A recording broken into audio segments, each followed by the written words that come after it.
కొంచెం పోయి నీకు కొంచెం కొంచెం ఉండాలి. మన పానీపూరి తెచ్చినప్పుడు మొత్తం తిన్నాం మేము. పెద్దక్కనే తినలే, మేమే తిన్నాం. బక్కులు తిన్నాం.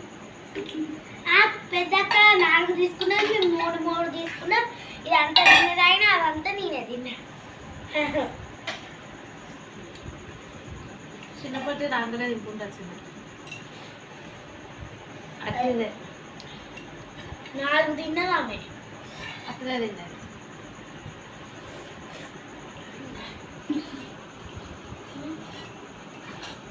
అవును కారం ఉన్నది చిన్నప్పటివా అంటే ఏమో అనుకున్నా.